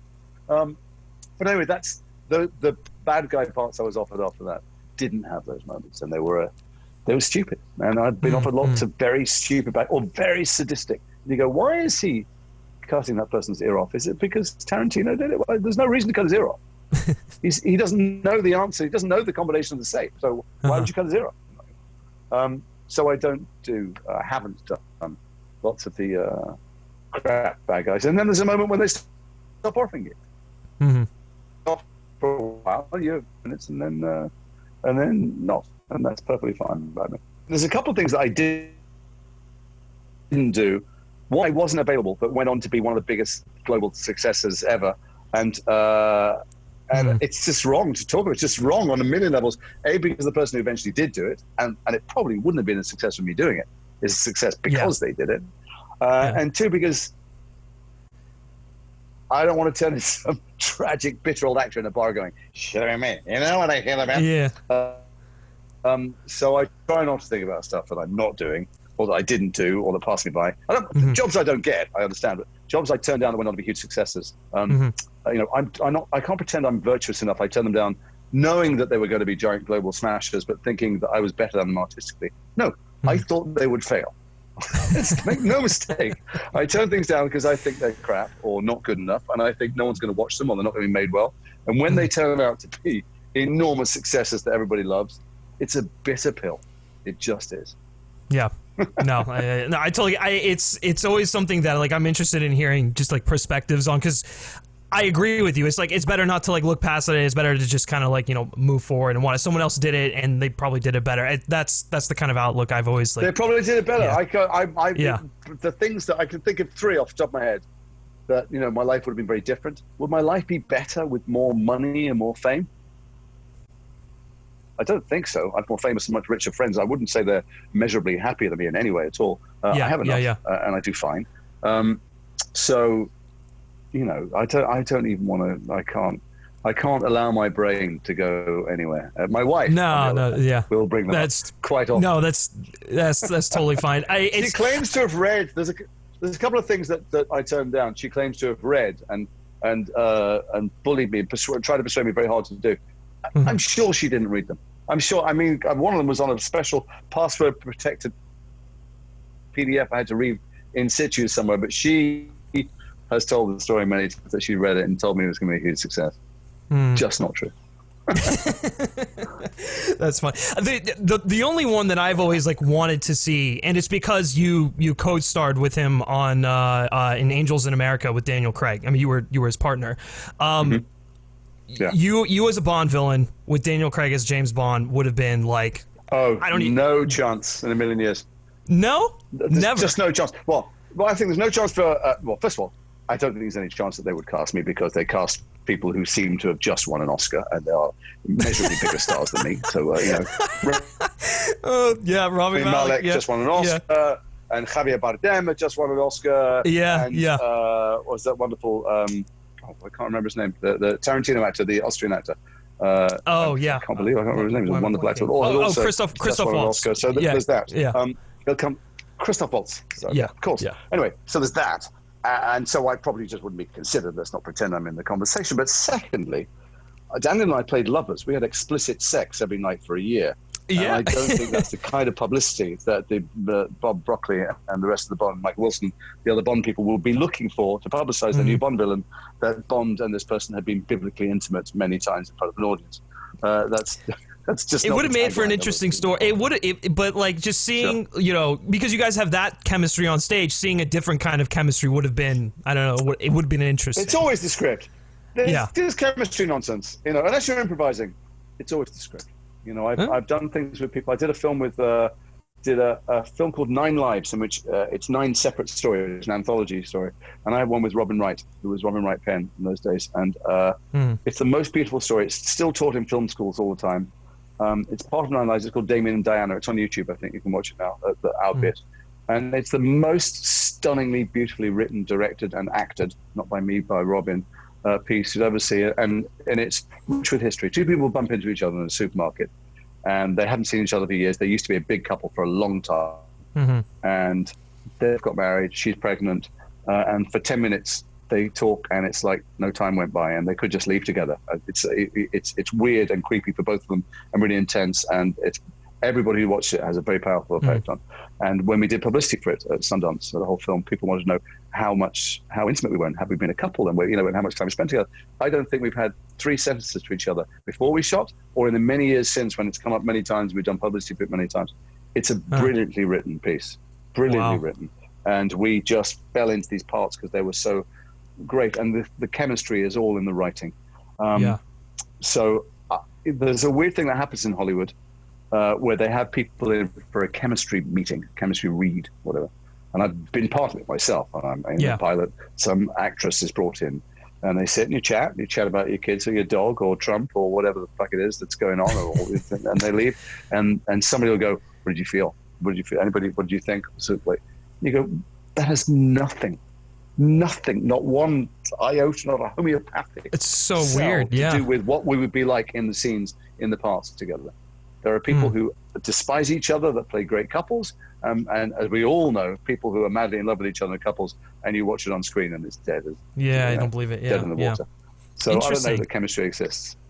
That's such an interesting viewpoint on that, because us as just like audiences and commentators on this sort of thing, we always like, oh, these two actors, it's like, they really have like some sort of magic between them. But I mean, you're right, most of the time it is because of the writing. I mean, you look at like most of the films that Aaron Sorkin has written, it's just like, it's hard to imagine that there wouldn't be chemistry when you're reading that kind of dialogue, but the greatest love moments on screen, the bits that will break all of our hearts and make us weep, you think those people were in love?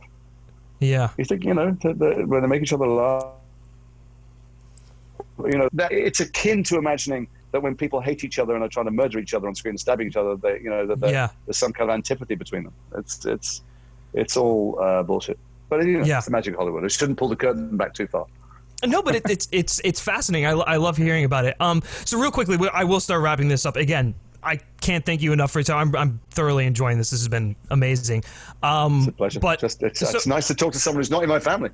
You talk to me a lot more than you answer my questions more than my teenage girls do. That's for sure. Yeah, that's too funny. So something I like to do on these podcasts is a thing called Film Essentials, and the gist behind it is to name the essential films someone should watch if they want to better understand or appreciate your most recent work. Now, obviously, with your most recent work being Scoob, I think that list is very self-explanatory. So I'm going to kind of change it up. I'm going to just say, what is it? What are the essential things that someone should watch under quarantine? What are you binging right now, and the kind of content that you're enjoying? Oh, not that I'm in. I mean, you can't be in it, but just in general. No, I wouldn't be so narcissistic as to recommend things that I'm in. What have I watched? Well, I have a problem. I'm desperately keen to fill in the gaps where my film knowledge should be, and I have all of the streaming services and the kind of specialized ones. And my fucking children won't watch anything other than Grey's Anatomy. That's all I watch. I watched 12,000 episodes of Grey's Anatomy since lockdown began, and now they've gone back to the beginning again. That and Parks and Rec, which I could watch forever. That's true. Yeah. So what have I watched? I watched The Last Dance, of course, which is genius. The Michael Jordan thing. I've rewatched a film the other night. It was very obscure. I am in it, but only very peripherally, called Skeletons, which is now available on YouTube. This tiny, tiny, low-budget British movie that I absolutely love, that someone wrote me a letter and said, it's on YouTube. So that was rather fabulous. What else? I persuaded Tom Felton to watch The Godfathers. He'd never seen them. Has he never seen them? Never seen any films. No, and I'm going to speak to him tonight because he watched Godfather 2 last night, Godfather 1 the night before. I cannot wait to speak to him and see what he made of it. Wow, yeah. We all watched The Tiger King before Grey's Anatomy invaded our house and took over like a virus. I mean, it's great. Don't get me wrong. It is great, and I love it. But there's a lot of episodes of it. I watched Run, which I liked. I watched Feel Good, the Mae Martin thing, which I loved. What the hell else have I been watching? My mind's gone. It's like when you get off a plane. I've flown to America and back a lot, and people go, "What did you watch?" And I go, "I watched 4 films." What were they? And I go, "I don't know. I just watched them. They had a profound impact on me, and I can't remember for the life of me what I've been watching." Yeah. So no, that's funny. Yeah, I don't know. I can't remember. As soon as we get off this podcast, I'll know what I've been watching. Sorry. Yeah, no, that's always how it is. You know, you're like on the spot. And it's just I'm like, watching a lot of Veep. Oh, Veep. Okay, yeah. No, I've seen it all before. I love it, and my kids won't watch anything I recommend. I think my 18-year-old, one of her friends recommended Veep. She went, "Do you want to watch an episode of Veep one night?" Which was a huge olive branch because I've been complaining about Grey's Anatomy, and so that is our thing. We can watch Veep later tonight, which I love. Yeah. Beautiful. No, that's awesome. It's good to hear. Well, and I don't know if are you signed up with the Criterion channell at all? Do you watch any of those? Well, that's the thing that bugs me. I didn't go to film school. I bluff in conversation that I know anything about Truffaut or Renoir or Kurosawa, and I don't know anything about them at all. But they're all there, Criterion Collection, and I can't even get the titles to run them. I can't get them to watch anything at all. It's killing me. No, but it's nice that we have like a streaming platform like that to dip back into like classics and like some of the more artistic vision. Yeah, for sure. Yeah. Oh well, and now with HBO Max, we get all the Warner Brothers classic films too. So that's yeah. What's going to happen? Do you think people are going to sign up to every single? Because I've got them all. I've got every single one of the streaming thing. But I'm lucky and I'm privileged. I'm in the business. It's even taxable expense and stuff. But I didn't even think about it that way. Yeah, of course. But do you think they will all still be standing in 3 years' time? I think it's a lot when you think that people meant to cut the cable. Yeah, but it's basically kind of like forming into another. I think what's going to happen is you're going to get companies that bundle them together, and so you're basically going to be paying for cable again, which is just kind of funny. But I mean, thankfully they're offering like premium content. And it's more. I guess there's a little bit more money dumped into. I'll tell you what's great being in the business. I'm not in any of them at the moment, but they're making really interesting shows. Yeah, they know there's no point making there's 4 people in an office in a blue suit and 1 woman and 1 Hispanic guy and they're solving crimes. Like they're not ticking boxes. They're telling interesting stories. There's full diversity on screen and diversity of imagination and narrative structure as well. So that's great. I hope they continue to serve every demographic because it's easy to aim for the people under 25. And there's old farts like me that want to watch TV as well. No, I agree. That's why. I mean, that's reasons why like TCM is amazing. Like I'm glad a channel like that exists. Because it's true. And the other thing about movies, so if you're a streamer, you don't get much value from single drama. Yeah, you want brand loyalty. You want people to want to pay your subscription. But there is something about telling a movie, telling a story with a beginning, middle, and end. It's just that's how stories should be told. It's how jokes are told. It's how songs work, and it's how stories work. I mean, a couple of beautiful. It's a film that I don't know will come out. We made last year called Mass, which is a perfect lockdown movie. It's 4 people sitting at a table talking. Mm-hmm. 2 of them are the parents of a kid who died in a school shooting. The other 2 are the parents of the shooter, and the mediator is set up for them to meet because the parents of the kid who died have not been able to get over it or through it, and they need to see this kid as something other than Satan. And it's so powerful and beautiful. It's beautifully constructed, and it has a beginning, middle, and end. And things like that. If I was the streamers, they won't be making that many single dramas. They won't be. They're not wrong not to. And I hope we continue to find platforms to tell stories like that. Yeah, I do too. That concept alone just sounds so fascinating. It was a masterclass from the other. I sat there watching these other 3 actors going, I am so out of my depth with these people. They're just phenomenal, but they lift you. The rising tide lifts all boats. They're just to watch Anne Dowd. You know who Anne Dowd is? The magnificent. Yeah. To watch Anne, who can play a symphony on an eyelash. It's just extraordinary. And the others, they're all great. But yeah. So that's I have all the streamers, but I will watch TV series with my kids, and I watch Grey's Anatomy, and I watch other stuff with them too. But I can't get them to watch movies. And movies, in the end, are better. If you had to choose between the 2, and I love series, and I love doing the OA, and what did I do recently? I love doing Star Trek, which was quite recent for me. But a story has closure. That's what. We need. Anyway. No, I couldn't agree more. I feel like I'm on a pulpit now. Well, but I agree with you. I think it is true. There's nothing, at least in my eyes, there's nothing that beats that singular experience of just like you get the complete package. You get immersed in the world for like, I don't know, 2.5 hours or something like that. And then, you know, you can leave and contemplate it and it's all right there, you know? You don't have to like tune in next week or something like that. Well, there's a storyteller who wanted to tell you something. That'll be my wife, by the way. Yeah, you're in the shot. And and they wanted to convey something. A lot of TV. Do we call it TV when it's on streaming? I don't know what it is, but a lot of I guess it's considered like TV. Yeah. Is we'd like to keep telling you stories. Not all of it. Some of it we'd like to be on next week and the week after, and now we'll think of something to do next week. Not the same. Yeah, no, for sure. Well, listen, I feel really bad. I've taken so much of your time, but it has been an absolute pleasure, Jason. I can't thank you enough. Yeah, for sure. I mean, you gave some incredible insight about things that I didn't even, you know, really know about. I was just kind of like ignorant about. So it's great to chat with you. Great to talk about your work, and hopefully, you know, this whole pandemic. We'll do it face to face. Yeah, absolutely. I mean, it will ease. It will change. It will have waves. One of the things we need, because it will be taxing, is to hold on to our compassion and kindness, and that's what stories are for. That's always been what stories are for. They teach us how to be human. And you know, the Greeks were writing plays thousands of years ago about the Trojans, a long time before that, for an entire audience that had been at war for 100 years, and to teach them that it was okay to have PTSD, to teach them what pain and rage and compassion were. That's why we need stories, particularly in times when things are hard. We need stories to keep us alive and human. So keep watching them. Yeah, I eloquently put. I couldn't have put it better myself. That was perfect. So, yeah, listen, thank you so much. I really appreciate it.